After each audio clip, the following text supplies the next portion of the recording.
어휴, 한 달 전에 아무것도 없었는데 어저께 가서 검사했더니 암이 이따만한 게 생겼대요. 왜 그래요? 왜 갑자기 생기죠? 암도 내 조직이라며. 그 아이도 생로병사.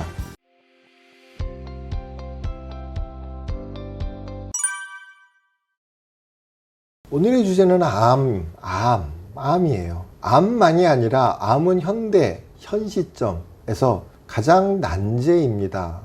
의료적으로도 복잡하고 그걸 바라보는 우리의 입장도 사회적으로도 복잡합니다. 개인적으로도 복잡해요. 개인의 철학이나 입장에 따라서 복잡하니 이거를 해결할 정도면 웬만한 것들, 난치병들, 자가면역, 피부, 아토피, 우울증, 불면증도 거의 해결할 수 있는, 이게 거의 종착지가 됩니다. 많은 분들이 갑자기 암이 진단됐다고 해요. 어휴, 한 달 전에 아무것도 없었는데 어저께 가서 검사했더니 암이 이따만한 게 생겼대요. 왜 그래요? 왜 갑자기 생기죠? 갑자기일까요? 여러분들이 감기, 콧물이 찌리릭, 재채기 컬럭컬럭해서 병원을 갑니다. 동네 병원, 또 잘한다는 이비인후과, 심지어는 배 타고 미국에 있는 어느 유명한 기능의학 병원에 가서 감기 진단을 했습니다. 약이 똑같을까요? 치료가 똑같을까요? 검사가 같나요? 같은 서울 시내 안에 있는 이비인후과도 갈 때마다 같은 날 동시에 가도 처방이 달라요. 누가 틀렸습니까? 누가 맞았나요? 생각해 보신 적 있습니까? 아주 유명한 케이스입니다. 이름 대면 알만한 유명하신 어느 똑똑하신 분이 늘 정기검진을 매년 수백만 원짜리를 하다가 어느 날 폐에 1.5cm짜리 음영이 발견됐어요. 유리간염, 그래서 희미하게 보이는 유리 같은, 희미하게 보여요. 이걸 어떻게 해석할까? 동네에 갔더니 결핵일 수 있다 그랬어요. 대한민국은 아직도 결핵 유백률이 몇 프로 있어서 오늘 아침에 여러분들 출근하실 때 컬럭컬럭했던 사람 중에 100명 중에 한두 명은 결핵입니다. 통계가 그렇습니다.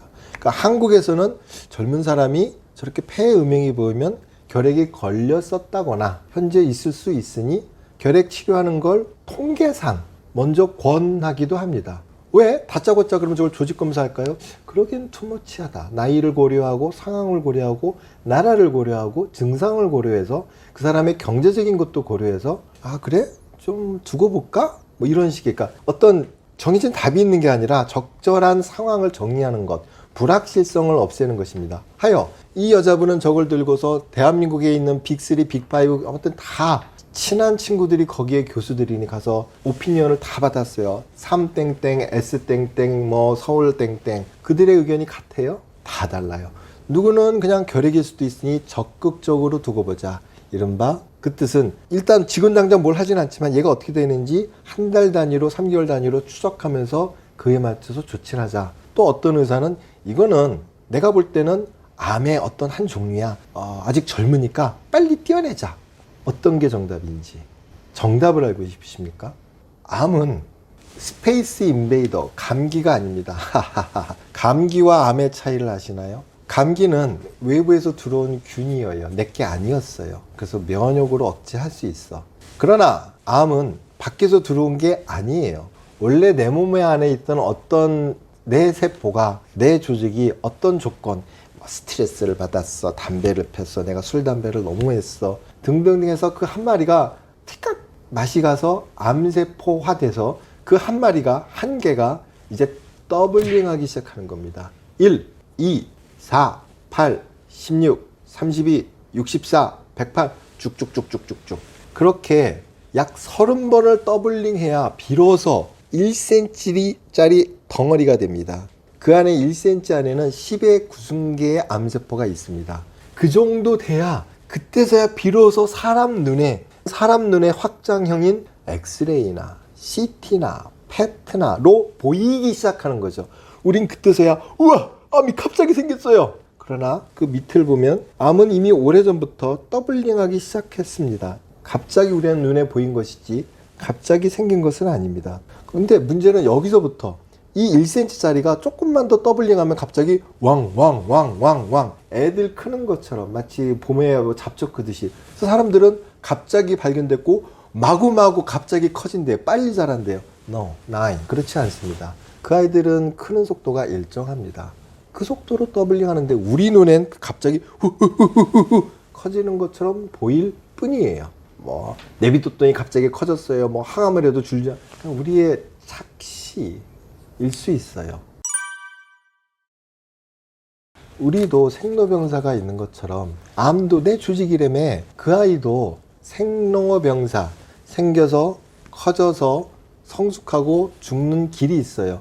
그걸 우리는 암의 내추럴 코스, 내비두면 어떻게 될까 궁금하지 않으십니까? 많이 제일 궁금한 것 중에 하나가 그거예요. 내비둬서 가만히 있으면 내비두는 거 아니에요? 내비두면 어떻게 되지?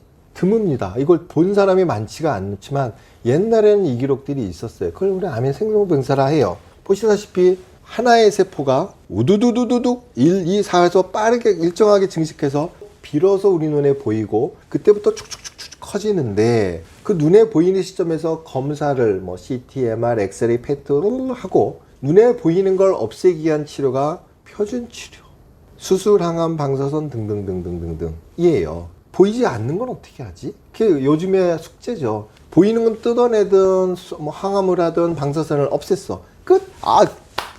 완치? 아니에요. 암 환자분들은 다 알아요. 그게 완치.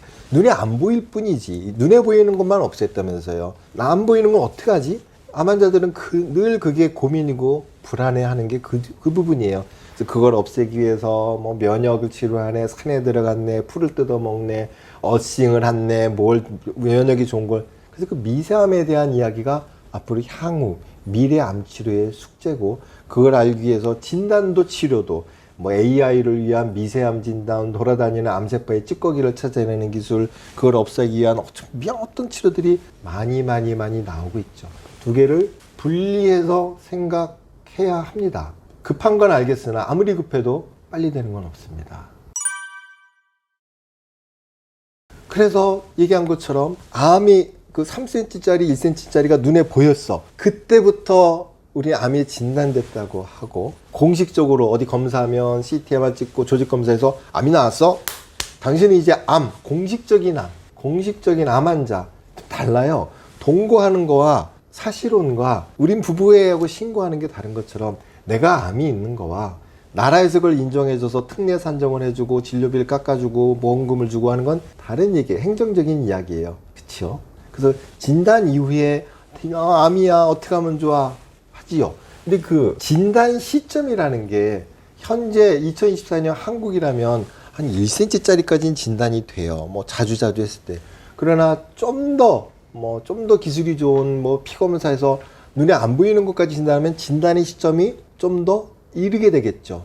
그럼 어느 순간부터 우리는 암이죠? 원래 암은 있었는데 늘 있거나 늘 생기거나 하는데, 공식적으로 나라에서 하는 공식 말고 또 우리가 알고 있는 의학상의 암 진단은 시점이 달라지고 그 시점에 따라 치료의 내용도, 사람들의 대응도 다르다. 이해가 되십니까? 무슨 뜻인지? 무슨 얘기를 하고 싶은 걸까요? 이른바 질병행위라는 단어가 있죠.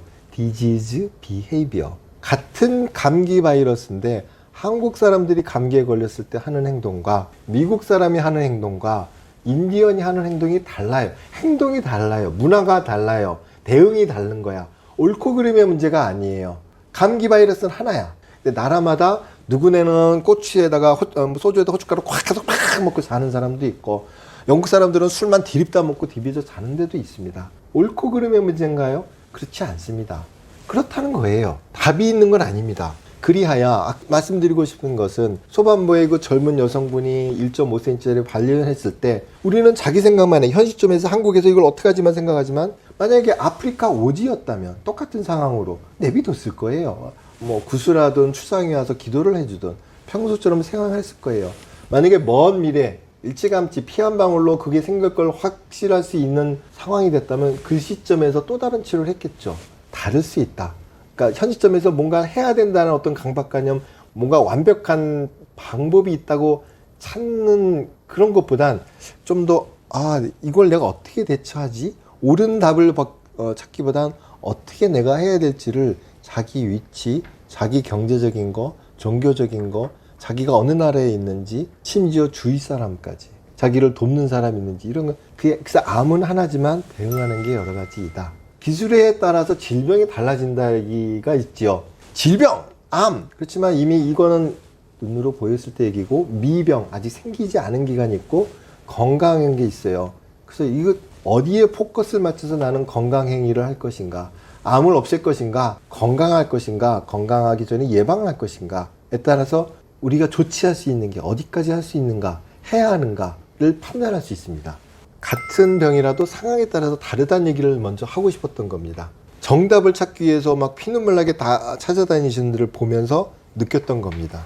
아까 그분도 수술을 하자니 두렵고 안 하자니 내버려둬서 점점 커지고 불안하고, 항암을 하자니 부작용 때문에 겁나고 안 하자니 암이 커지고, 이런 갈등 상황에서 가장 많이 힘듭니다. 차라리 할 거면 잘하고 안 할 거면 기분 좋게 안 하는 게 낫지. 물론 하루 이틀 고민할 수 있지, 큰 문제니까. 그러나 그걸 필요 이상으로 거기에 많은 소모적인 정보 안에서 헤매는 것 때문에 지치거나 오히려 장고 끝에 악수 둔다고 다른 선택을 하시는 분들도 계시는 걸 보았기에 이렇게 긴 얘기를 드렸습니다.